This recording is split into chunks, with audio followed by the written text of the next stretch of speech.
Mathematics class में आपका स्वागत है। ट्वेल्थ की इस मैथमेटिक्स क्लास में आज हम chapter number 6 application of derivative के एक्सरसाइज 6.5 के क्वेश्चन नंबर 19 से आगे के क्वेश्चन करेंगे। ठीक है, क्योंकि बहुत इंपॉर्टेंट क्वेश्चन है, वेरी वेरी इंपॉर्टेंट है, तो इनको पूरा वीडियो एक बार ढंग से सीखेंगे। ठीक, पूरा वीडियो देख करके। तो क्वेश्चन नंबर 19 कह रहा है, सिद्ध कीजिए कि एक दिए गए वृत्त के अंतर्गत सभी आयतों में वर्ग का क्षेत्रफल उच्चतम होता है। ठीक है, तो इस क्वेश्चन में क्या कह रहा है वो कि एक दिया गया वृत्त है, उसके अंतर्गत जितने भी आयत होंगे उनमें जो वर्ग बनेगा उसका क्षेत्रफल क्या होगा, उच्चतम होगा। ठीक, तो ध्यान से देखेंगे करना क्या है। तो हमारा ये एक वर्ग है, इस वर्ग के अंतर्गत जितने भी हमारे आयत बनेंगे, ठीक, तो ये वर्ग है, नहीं ये क्या है, एक वृत्त है, इस वृत्त का ये केंद्र हो गया। ठीक, तो इसके अंदर हमारा एक आयत बना हुआ है, देखिए ध्यान से, ये आयत बन गया। ठीक है, ये क्या, आयत का नाम क्या हो गया, ए बी सी और डी मेरा क्या बन गया, एक आयत बन गया। ठीक, तो हमको दिखाना है कि ये जो आयत बना हुआ है इस वृत्त के अंतर्गत इसका क्षेत्रफल जब सबसे ज्यादा होगा, इस आयत का क्षेत्रफल जब क्या होगा, सबसे ज्यादा होगा, तब यह आयत नहीं बल्कि क्या होगा, एक वर्ग होगा। ऐसा मेरे को इस क्वेश्चन में सिद्ध करना है।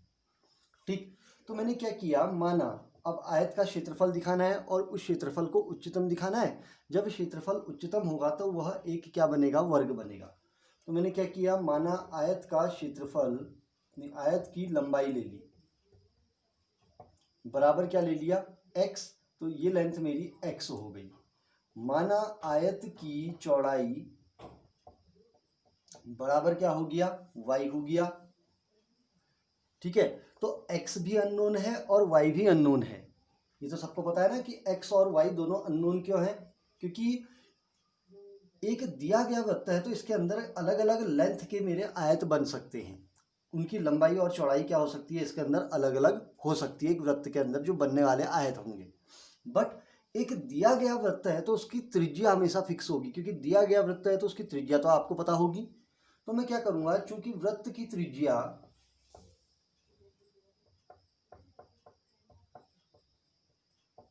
बराबर r हो गई।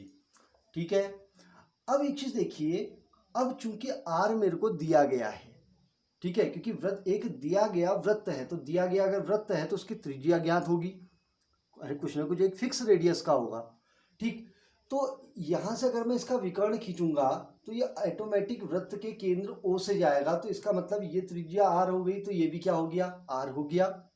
ये लेंथ अगर r है तो ये लेंथ भी क्या हो गई, r हो गई।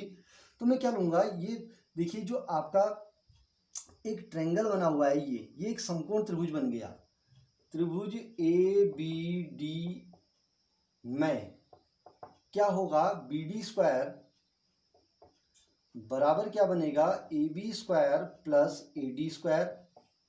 ठीक है, तो ये राइट एंगल ट्रायंगल बन गया मेरा। बताइए, ये राइट एंगल ट्रायंगल बना तो अपने आप जो इस आयत का विकर्ण होगा ये वृत्त के केंद्र से जाएगा। क्यों, क्योंकि आपने क्लास 9th में एक थ्योरम पढ़ी होगी कि अर्धवृत्त पर बनने वाला कोण एक समकोण होता है।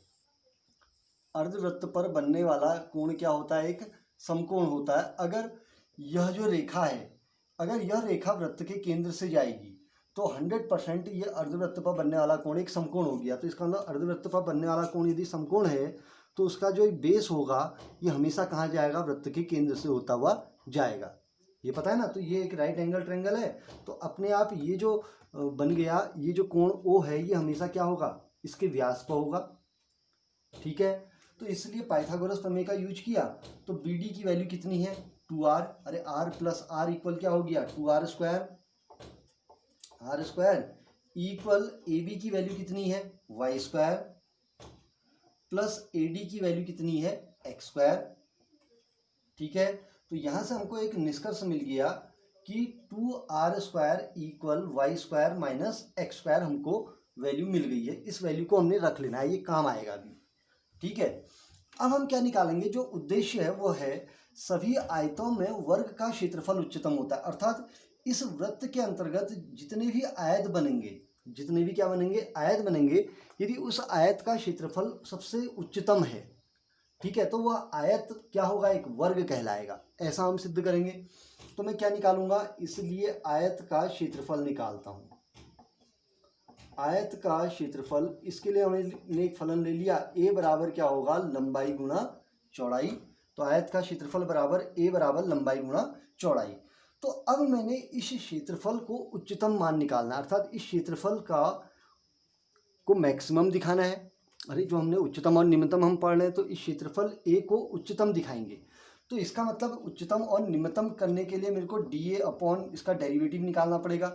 अब डेरिवेटिव या तो D A upon D X निकालना पड़ेगा या D A upon D Y निकालना पड़ेगा। तो एक बहुत बड़ी प्रॉब्लम होगी, क्योंकि जो हमारा ए आया है उसमें दोनों वेरिएबल आ गए, एक्स भी वेरिएबल है और वाई भी वेरिएबल है। तो डिफरेंशिएशन किसके रिस्पेक्ट में करें, बड़ी समस्या हो गई है। तो एक्स और वाई दोनों के रिस्पेक्ट में हम कर नहीं पाएंगे।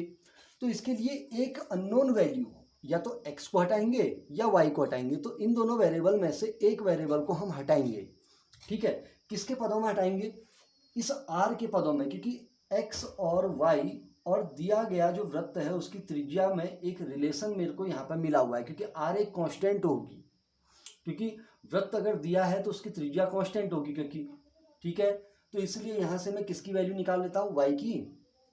सो y इक्वल क्या हो जाएगा, रूट ऑफ, ठीक है। तो ये एक्स स्क्वायर इधर प्लस में तो इधर आके माइनस, तो क्या हो जाएगा 4r² माइनस एक्स स्क्वायर। तो ये किसकी वैल्यू निकल गई, y की। अरे कैसे निकली देख लिया होगा आपने, 4r² minus X square equal क्या हो जाएगा y², ये तो बनेगा।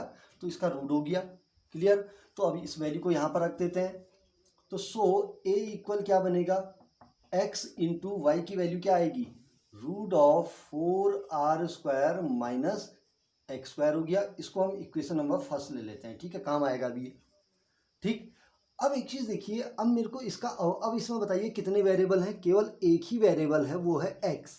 r तो कांस्टेंट है, क्यों है, क्योंकि दिया गया वृत्त है, तो इसका मतलब r हमको दे रखा है, ठीक। तो इसका डिफरेंशिएशन करेंगे किसके रिस्पेक्ट में, x के रिस्पेक्ट में। तो बट एक बहुत बड़ी समस्या होगी, इसमें रूट लग गया। तो रूट से बचना चाहें तो बच सकते हैं। तो रूट हटाने के लिए हम, क्योंकि रूट में अवकलन अगर हम करेंगे तो बट्टे मान लग जाएगा ना, एक बार आप डायरेक्ट करके देखेंगे, बहुत लंबा कैलकुलेशन हो जाएगा रूट में, है नहीं। तो इसलिए मैं रूट हटाने की एक तरकीब आपको बताता हूँ। मैंने क्या किया, दोनों पक्षों का वर्ग कर दिया।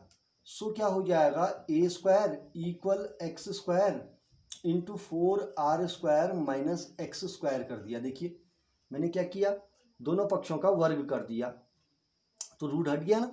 अब डिफरेंशिएशन बड़ा इजी बढ़ जाएगा। अब थोड़ा सा एक काम करते हैं, लेट a² को हम कुछ मान लेते हैं थोड़ी देर के लिए। a² की वैल्यू मैंने क्या मान ली, p मान ली। तो p इक्वल क्या हो जाएगा, अब यहाँ पर गुणनफल नियम बच रहा है, बनना है ना। तो गुणनफल नियम से अगर बचना है तो इस ब्रैकेट को खोल देते हैं। तो क्या बन जाएगा, 4r² into x² minus x की पावर 4 हो गया, ठीक। तो अब मेरा जो a² था वो एक नया फलन p बन गया। ध्यान से समझेंगे क्या कर रहा हूं। अब इसका x के सापेक्ष अवकलन करेंगे, ठीक। तो x के सापेक्ष जब मैंने इसका अवकलन किया तो क्या बना, dp अपॉन dx इक्वल, तो इसका अवकलन करिए, ये तो कांस्टेंट है तो आगे आ गया। तो 4 दूना 8 r² x माइनस r की पावर 4 का क्या हो जाएगा, 4x³ हो गया, ठीक। तो ये इसका फर्स्ट ऑर्डर डेरिवेटिव हो गया, ठीक। अब आपको पता है उच्चतम या निम्नतम बिंदु पर क्या होता है, dp अपॉन dx इक्वल क्या होता है, 0 होता है। तो dp अपॉन dx की वैल्यू रखेंगे तो आपको एक क्रिटिकल पॉइंट मिलेगा। तो क्या आ जाएगा, 8r² x minus 4x³ equal क्या बन गया, 0 बन गया। दोनों तरफ से कॉमन ले लीजिए, क्या कॉमन आया, 4x कॉमन आ गया। तो 4x कॉमन ले लिया तो बचेगा क्या, 2r² नहीं, हाँ 2r² माइनस कितना बच गया, x² इक्वल क्या हो गया, 0 हो गया।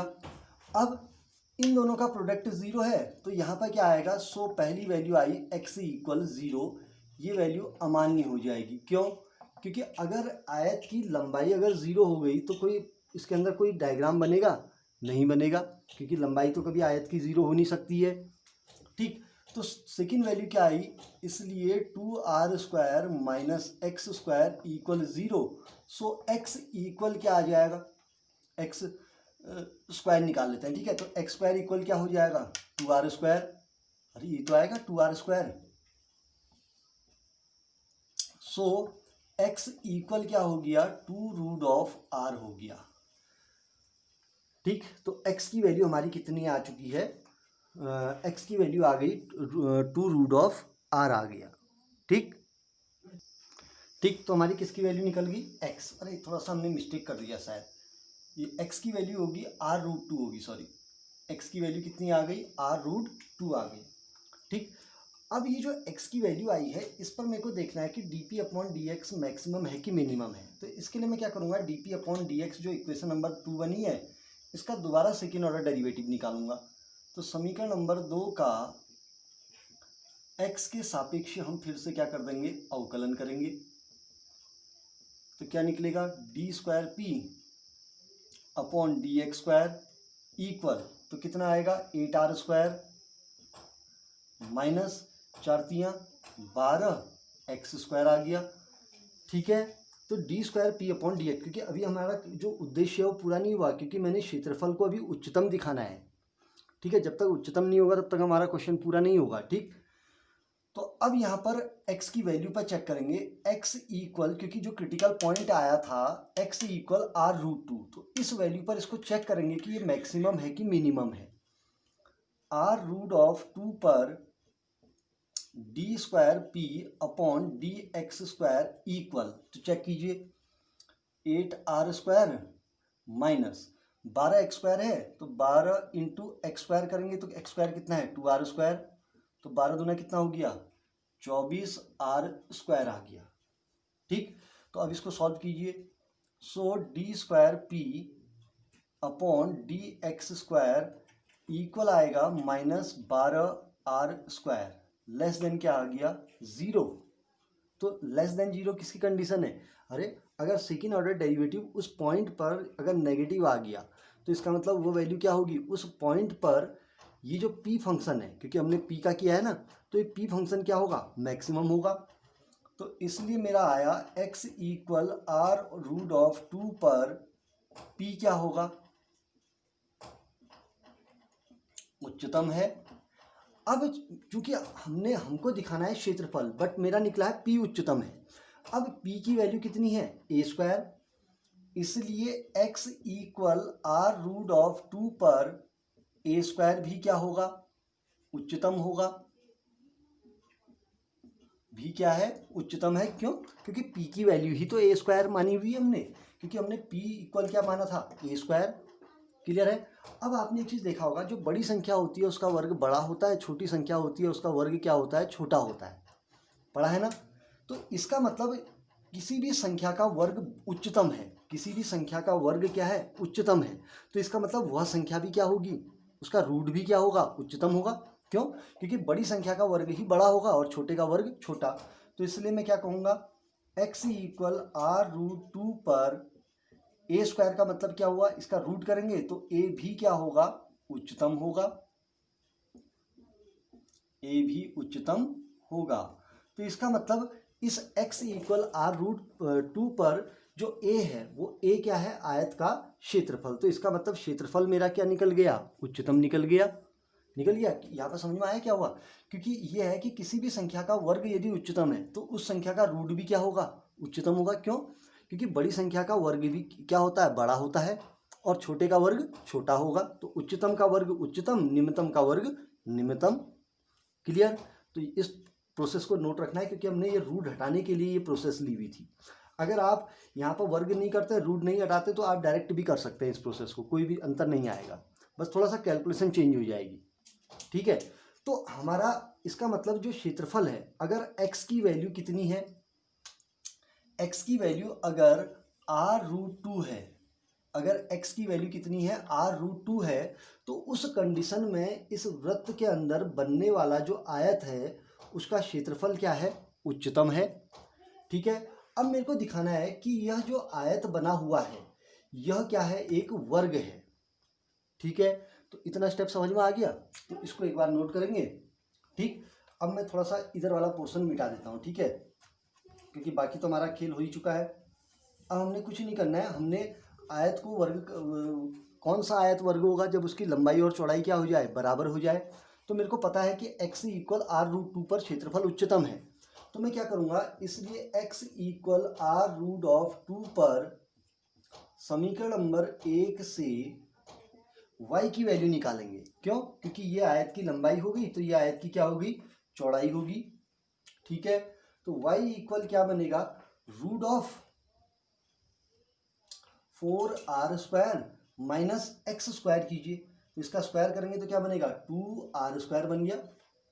ठीक, तो माइनस कीजिए क्या बनेगा, y इक्वल क्या आ गया, √4r² माइनस 2r², सो y इक्वल क्या बन गया, r√2 बन गया। अर्थात जो वैल्यू x की आई थी वही वैल्यू किसकी आ गई, y की आ गई। तो इट मीन्स क्या हुआ, इट मीन्स हमको क्या मिला, तो हम क्या कह सकते हैं, सो x बराबर मेरा क्या आ गया, y आ गया। अर्थात x क्या था, आयत की लंबाई मानी थी हमने स्टार्टिंग में आपने, ठीक है, और y क्या था, आयत की चौड़ाई। तो मैं क्या लिखूंगा, इसलिए आयत की लंबाई व चौड़ाई क्या होने से, बराबर होने से यह एक वर्ग है, यह एक क्या है, वर्ग है। तो इसका मतलब हमने सब चीज सिद्ध कर दिया। देखो, इस जो दिया गया वृत्त था उसके अंतर्गत अगर हमारा आयत है और उस आयत का क्षेत्रफल सबसे ज्यादा है, तो इसका मतलब वह आयत जो होगा वो 100% क्या होगा, एक वर्ग होगा। देखिए, उच्चतम क्षेत्रफल पर जो आयत है वो आयत क्या बन जाएगा, एक वर्ग बन जाएगा। तो हमारा क्वेश्चन नंबर क्या हो गया, 19 कंप्लीट हो गया।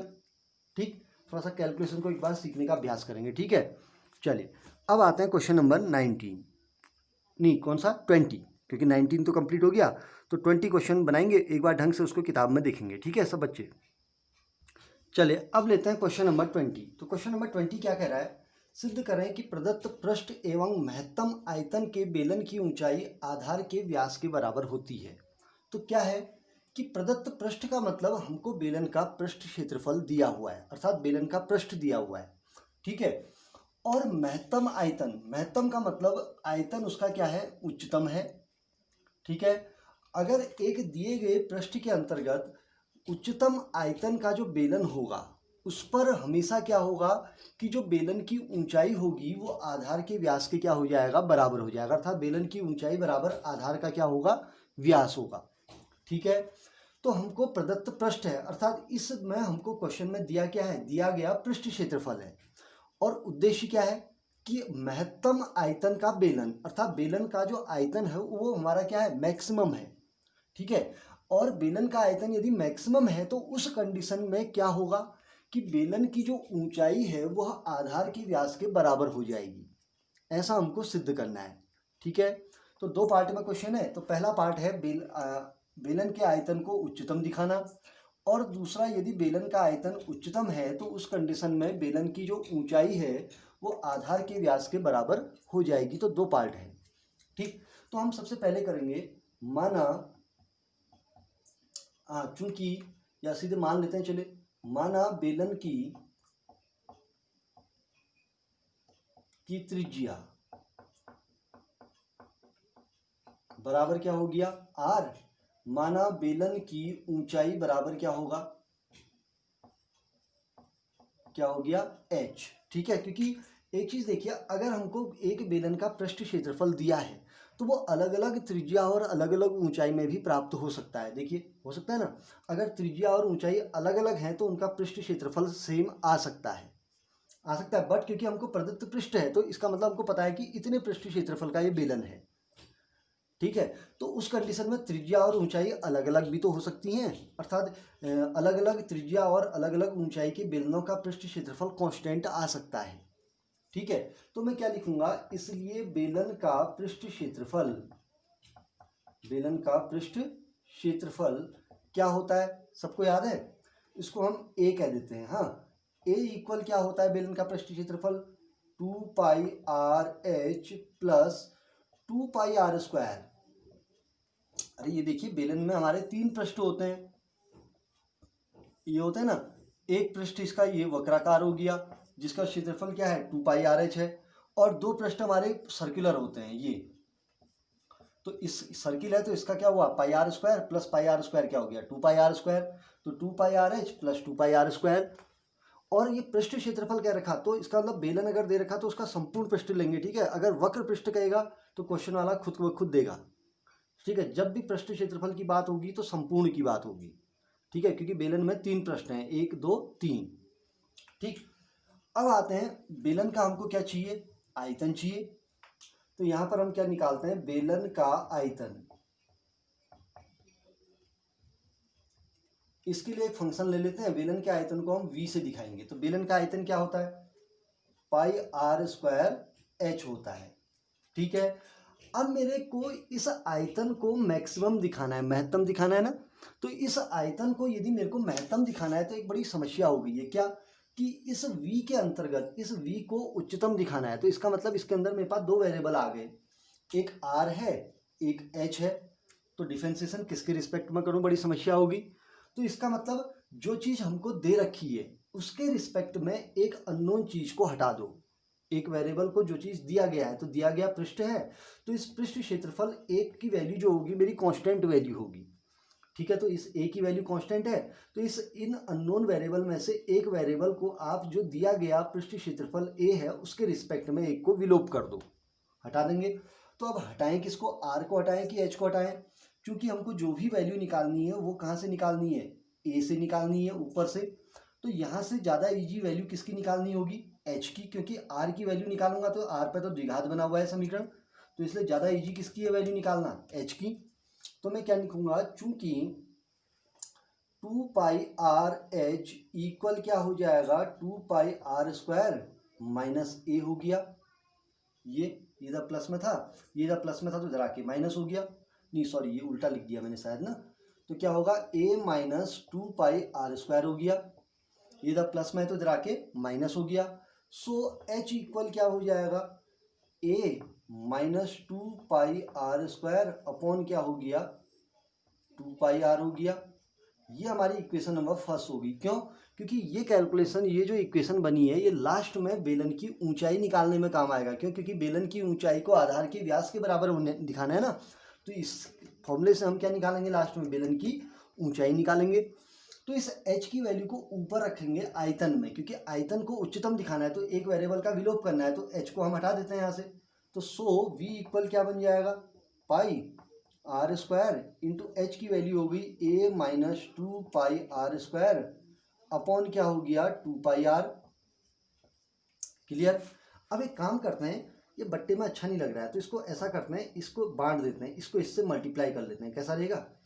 तो 2 तो बाहर ही रहेगा, पाई से पाई कैंसिल, r से r कैंसिल। सो v इक्वल क्या बन गया 1/2, r से r कैंसिल, तो r इंटू a माइनस क्या हो गया 2πr²। तो किसकी वैल्यू आ गई, v की वैल्यू आ गई। अब यहाँ पर प्रोडक्ट रूल लग रहा है, क्योंकि जो डिफरेंशिएशन होगा v का वो किसके रिस्पेक्ट में होगा, क्योंकि a तो कांस्टेंट है, तो वेरिएबल क्या है इसमें r है, क्योंकि बेलन की त्रिज्या भी अलग हो सकती है, ऊंचाई भी चेंज हो सकती है, क्योंकि चेंजेबल त्रिज्या और ऊंचाई होगी।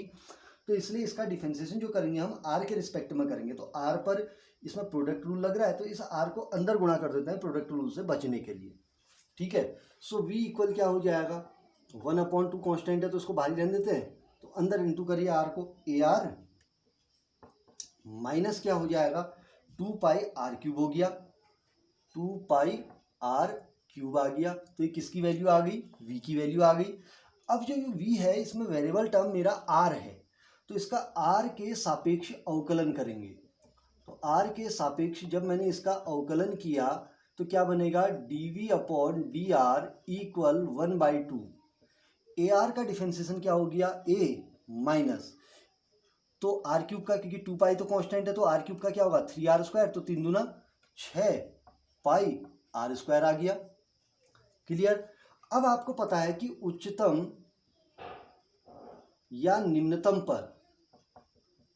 निम्नतम बिंदु पर क्या होता है, कौन सी घटना होती थी, dv अपॉन dr इक्वल क्या होता था, 0 होता था ना। तो सो हमको क्या वैल्यू मिलेगी, सो 1/2 a माइनस 6πr² इक्वल क्या हो जाएगा, 0 हो जाएगा, क्यों, dv अपॉन dr की वैल्यू 0 हो जाएगी। इसको हम इक्वेशन नंबर 2 ले लेते हैं, ठीक, क्योंकि बाद में भी डिफरेंशिएशन और करना है इसका, ठीक। तो अब इसको सॉल्व करेंगे किसकी वैल्यू के लिए, r की वैल्यू के लिए। तो ये तो 2 कैंसिल होके 0 हो गया, तो 6πr² इक्वल कितना आ गया, a। सो r² इक्वल क्या हो जाएगा, a upon 6π। So r equal क्या हो गया, रूट ऑफ a अपॉन कितना आ गया, 6π। तो इसका मतलब जब बेलन का आयतन उच्चतम है तो उस कंडीशन में त्रिज्या r की वैल्यू कितनी होगी, रूट ऑफ a अपॉन 6π होगी। क्लियर है। अब मेरे को क्या करना है, उच्चतम दिखाना है आयतन को। अभी उच्चतम कहाँ दिखाया, क्योंकि उसके लिए तो हमको सेकंड ऑर्डर डेरिवेटिव निकालना पड़ेगा। तो इसका सेकंड ऑर्डर डेरिवेटिव निकालेंगे। तो पुनः मैं क्या करूंगा, समीकरण नंबर 2 का r के सापेक्ष अवकलन करेंगे, ठीक है। तो r के सापेक्ष दोबारा अवकलन कीजिए तो क्या निकलेगा, d²v upon dr² equal 1/2 a का डिफरेंशिएशन 0, 6πr² का क्या हो गया, 6 दूना 12 माइनस 12πr आ गया, ठीक। तो 2 से 12 कट गया, इक्वल आ गया -6πr आ गया, ठीक है। अब यहाँ पर r की वैल्यू रख के देखेंगे। So r equal root of a upon 6π पर d²v अपॉन dr² इक्वल क्या होगा, -6π इंटू आर की वैल्यू क्या आ गई, रूट ऑफ a अपॉन 6π आ गई। अब इसको सॉल्व क्या करें, सॉल्व करने की कोई ज़रूरत है ही नहीं, हमको केवल साइन चाहिए, पॉजिटिव या नेगेटिव या ज़ीरो। तो यहाँ पर हमको पता चल गया कि d²v अपॉन dr² की वैल्यू क्या आ गई, लेस देन 0 आ गई, अर्थात नेगेटिव आ गई। तो इसलिए मैं क्या कहूँगा, r इक्वल, तो r की वैल्यू इस साइन को चेंज नहीं कर पा रही है, क्यों, क्योंकि r तो हमेशा पॉजिटिव होगा, क्योंकि यहाँ तो वैसे ही माइनस आ गया था, ठीक। तो r इक्वल क्या आ गया, रूट ऑफ a अपॉन 6π पर किसका हमने परीक्षण किया, v का किया। v क्या था, आयतन था, अरे v क्या था, बेलन का आयतन। पर बेलन का आयतन v क्या होगा, उच्चतम है।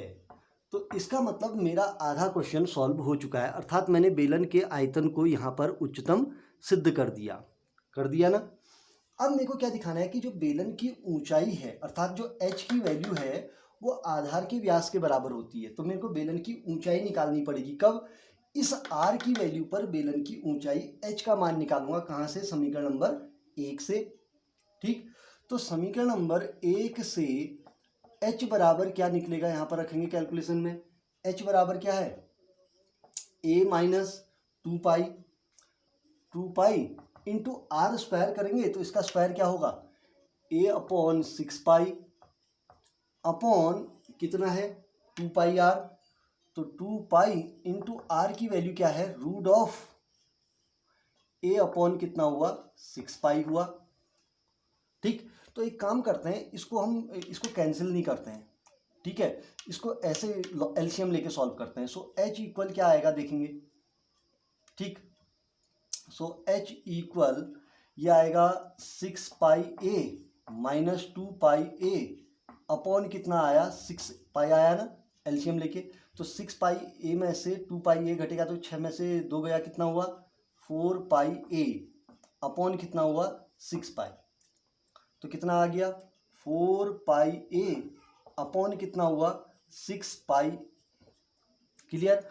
अब ये वैल्यू पलट जाएगी, ये ऊपर चली गया, ठीक है, और ये 2π नीचे मल्टीप्लाई होगा ना, तो इनटू क्या हो गया, ये पलट दो इसको, तो कितना आएगा बताइए, रूट, इसमें एक काम करते हैं, 1/2π वैसे ही आएगा, अरे 1/2π ये तो रहा, क्योंकि ये नीचे मल्टीप्लाई होगा, इनटू क्या हो जाएगा, रूट ऑफ 6π अपॉन क्या हो गया, a हो गया, ठीक।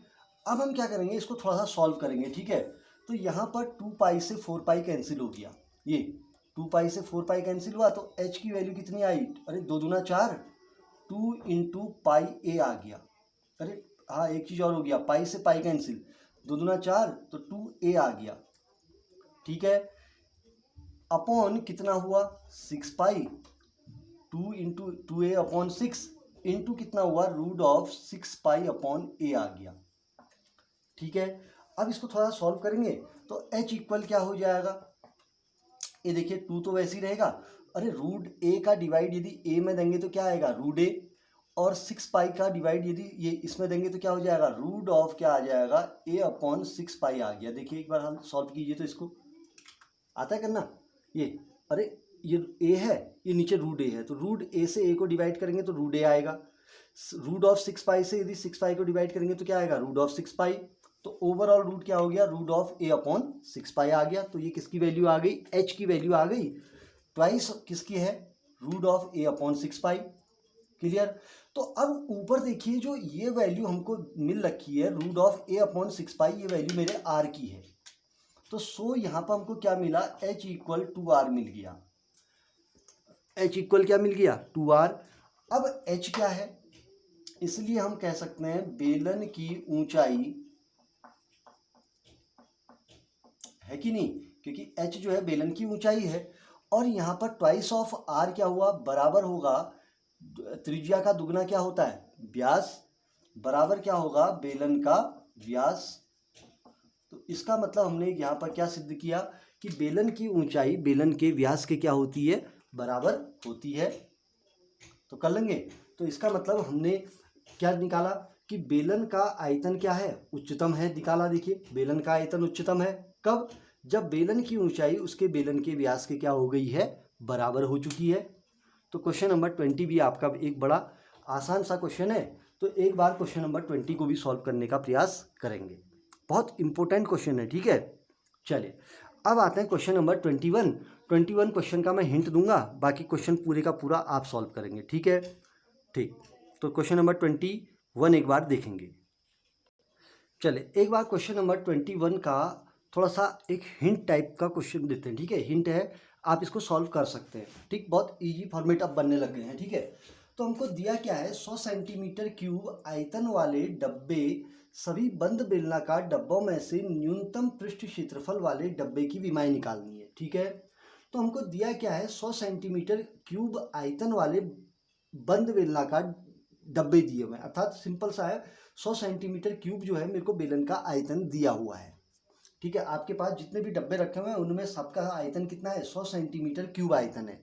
ठीक है, तो 100 सेंटीमीटर क्यूब आयतन के जितने भी हमारे डब्बे हैं उनमें से सबसे न्यूनतम पृष्ठ क्षेत्रफल वाले डब्बे की हमने क्या निकालनी है विमाएं निकालनी है। ठीक है, तो बेलन में विमाएं कितनी होती हैं दो, एक बेलन की त्रिज्या और एक बेलन की ऊंचाई। तो मेरे को बेलन की त्रिज्या और बेलन की ऊंचाई निकालनी है, जैसा हमने पीछे भी किया था, एक बार आर निकाला एक बार एच निकाला। ठीक है, बट हमको दिया क्या है कि बेलन का आयतन फिक्स है, बेलन का आयतन क्या है फिक्स है, कितना है 100 सेंटीमीटर क्यूब बेलन का आयतन है। ठीक, उसमें से हमने एक ऐसा डब्बा निकालना है जिसका पृष्ठ क्षेत्रफल क्या है न्यूनतम है। ठीक, तो स्टार्ट करें, तो हम करेंगे क्या, माना बेलन की त्रिज्या बराबर आपकी क्या हो जाएगी आर, माना बेलन की ऊंचाई क्या होगी, बेलन की ऊंचाई बराबर हमने h मान ली, तो बेलन की विमाएं क्या होंगी त्रिज्या और ऊंचाई।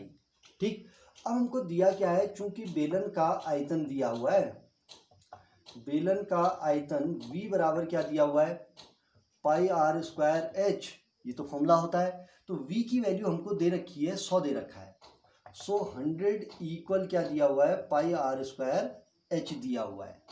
ठीक, अब हमने निकालना है न्यूनतम पृष्ठ क्षेत्रफल सिद्ध करना है, मतलब उसको दिखाना है जब पृष्ठ क्षेत्रफल न्यूनतम है तब हमने डब्बे की विमाएं निकालनी है, अर्थात ऊंचाई और त्रिज्या निकालनी है। ठीक, तो मैं यहाँ पे क्या निकालूंगा बेलन का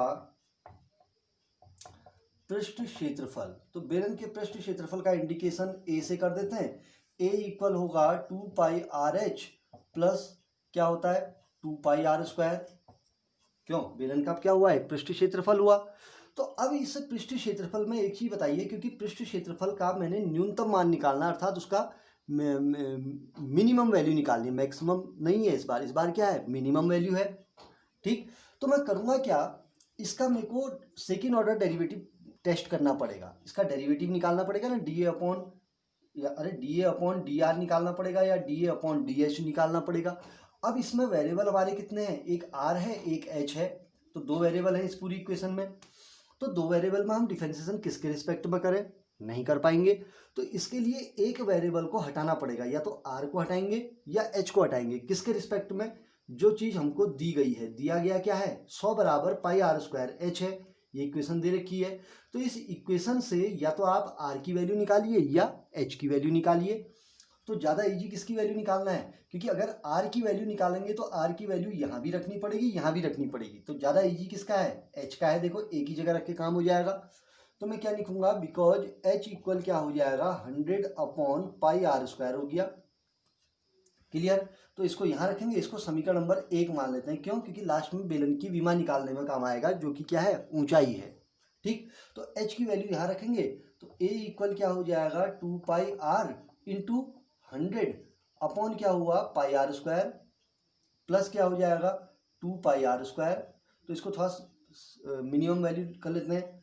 ए इक्वल पाई से पाई कैंसिल, आर से आर कैंसिल, तो 100 दूना कितना हो गया, 200 बट्टा कितना आ गया, आर स्क्वायर, नहीं सॉरी आर आ गया।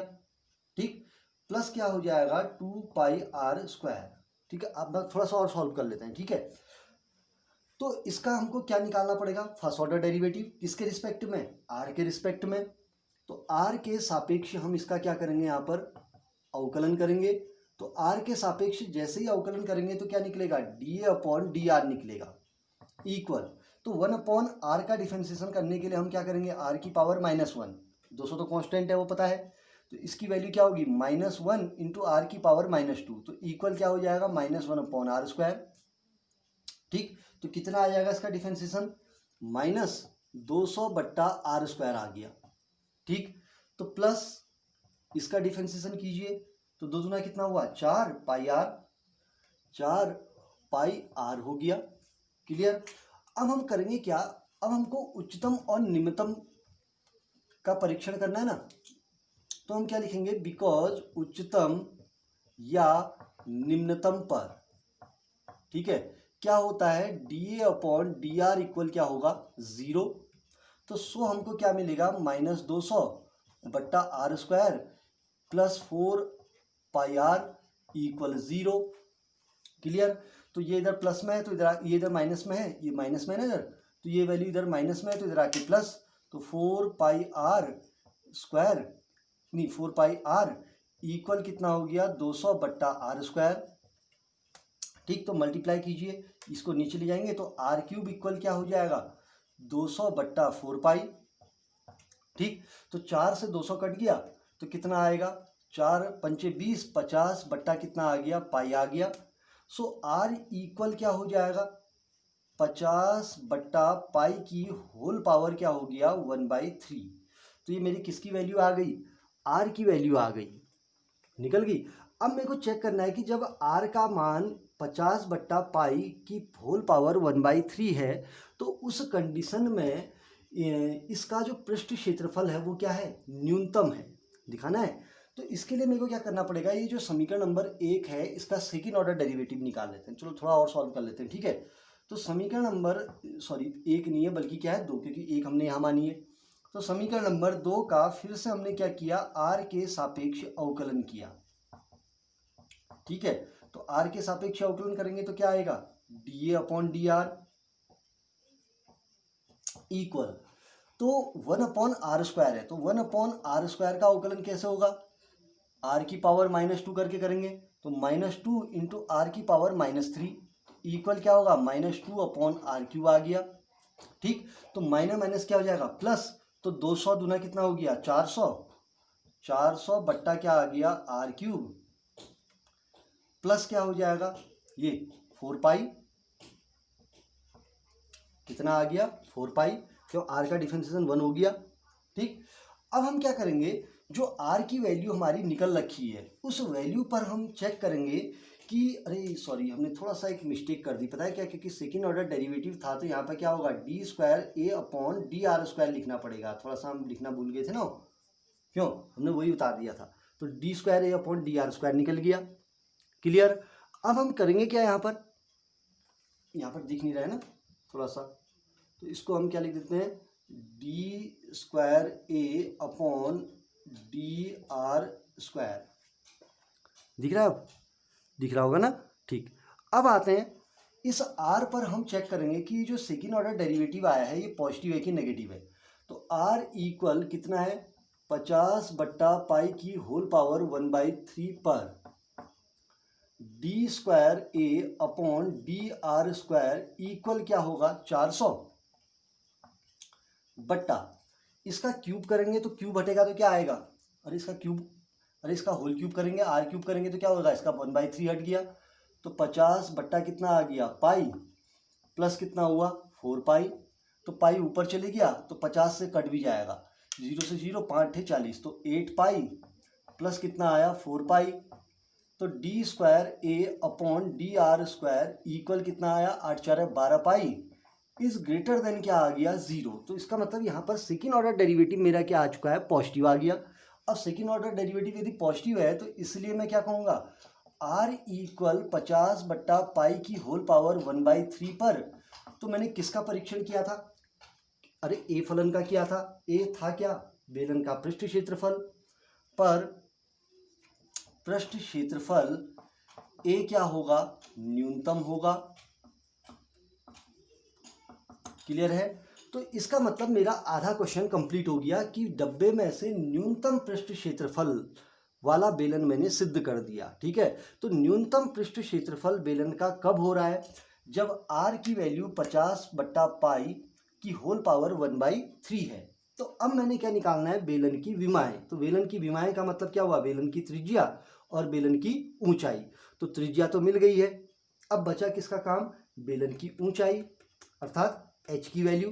तो इसलिए हम क्या आएंगे, इसलिए r इक्वल 50/पाई की होल पावर 1/3 पर समीकरण नंबर 1 से किसकी वैल्यू निकालेंगे, h की वैल्यू निकालेंगे। तो ऊपर का इधर का पोर्शन मिटा देते हैं, तो समझ में आ गया होगा ना। तो इसको पॉज करके एक बार नोट भी कर लेंगे। ठीक, तो अब हम किसका प्रयोग करेंगे, समीकरण नंबर 1 से। तो h इक्वल क्या हो जाएगा, 100/पाई, r की वैल्यू रखिए, r की वैल्यू कितनी है, 50/पाई की होल पावर, 50/पाई की होल पावर 1/3 है। तो 1/3 का स्क्वायर करेंगे तो क्या हो जाएगा, 2/3। क्लियर। अब हम करते क्या है, देखिए एक बड़ा इंटरेस्टिंग चीज हो गया, पता है क्या, इक्वल, देखो 50/पाई जो है ये ऊपर चली गया, पलट देते हैं ना तो ये पलट जाएगा। तो क्या आएगा 100, और 100 को तोड़ देते हैं, देखिए कैसे, 2 × 50 करके मैंने तोड़ दिया, किसको, 100, क्यों, क्योंकि 50/50 से मिल जाएगा। ठीक, बट्टा क्या हो गया, पाई, बट्टा क्या हुआ, पाई, ये पलट गया, इनटू क्या होगा, पाई अपॉन 50 की होल पावर कितना हो गया, 2/3 हो गया। ठीक, अब यहाँ पर इसको थोड़ा सॉल्व करेंगे। तो सॉल्व करने के लिए हम करेंगे क्या, देखिए 50/50 सेम है, यहाँ पर 50 की घात 1 है, यहाँ पर 50 की घात 2/3 है। तो h इक्वल, ये पता चला 100 को क्यों तोड़ा, क्योंकि इसको ध्यान में रखिए, क्योंकि 100 गुना 50 गुना 100 हुआ, और 50/50 हमको सेम मिल जाएगा। ठीक है, आधार समान है तो भाग करने में घट गई। तो 50 की पावर कितना हो गया, 1 माइनस 2/3, ये बाहर का 2 ऐसे ही रहेगा, क्योंकि इस 2 की वैल्यू में हम कुछ नहीं फर्क कर रहे हैं। h इक्वल क्या होगा, 2 ऑफ, अपॉन क्या होगा, पाई, पाई की पावर कितनी है 1, ऊपर कितनी है 2/3, तो घट गया, माइनस कितना हो गया 2/3, इक्वल क्या हो गया 2 ऑफ। तो हल कीजिए, 50 की पावर क्या हो जाएगा, 1 माइनस 2/3, 1 माइनस 2/3, 3 एकम 3, 3 में से 2 गया 1/3, बट्टा कितना आ जाएगा बताइए, पाई, पाई की ये घटाइए तो कितना हो जाएगा, पाई की पावर भी 1/3 आ गया। ठीक, तो हमको यहाँ पर क्या मिला, h इक्वल क्या मिल गया, 2 ऑफ 50/पाई की होल पावर 1/3 मिल गया। तो तो बेलन की त्रिज्या भी मिल गई और बेलन की ऊंचाई भी मिल गई या नहीं मिली? मिल गई। अब मैं यहाँ पर क्या करूँगा, इसलिए बेलन की त्रिज्या r बराबर कितना निकलेगा, 50/π⁴ और बेलन की ऊंचाई कितनी होगी, बेलन की ऊंचाई h बराबर क्या हो गया, 250/π⁴ हुआ ना। तो इसलिए h बराबर यहाँ पर फिर से ये वैल्यू किसकी है, r की है। तो h बराबर फिर से क्या आ गया, 2r आ गया। अर्थात बेलन की ऊंचाई जो है वो त्रिज्या का क्या है, दुगना होगा। कौन सी कंडीशन में, जब बेलन का आयतन हमको दिया गया है एक कांस्टेंट वैल्यू का, तो उस कंडीशन में न्यूनतम पृष्ठ क्षेत्रफल वाला जो बेलन होगा उसकी जो विमा होगी उसमें बेलन की ऊंचाई जो होगी वह बेलन के व्यास के क्या होगी, बराबर होगी या त्रिज्या के दुगने के बराबर होगी। ठीक, तो क्वेश्चन नंबर 21 भी एक बड़ा आसान फॉर्मेट का क्वेश्चन है। तो एक बार इस 21 क्वेश्चन को भी आप बनाने का प्रयास करेंगे और एग्ज़ाम पॉइंट ऑफ व्यू से ये क्वेश्चन वेरी इंपॉर्टेंट क्वेश्चन के अंदर आपके हैं। ठीक है, क्योंकि 6 नंबर के क्वेश्चन आते हैं। ठीक, तो एक बार अभ्यास करेंगे।